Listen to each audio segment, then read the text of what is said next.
শুনো কুমার, তুমি আমাকে ভুলে যাও। ওরে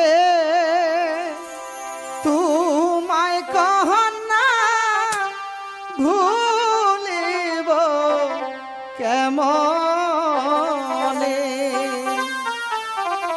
কি বলছো কুমার? আমার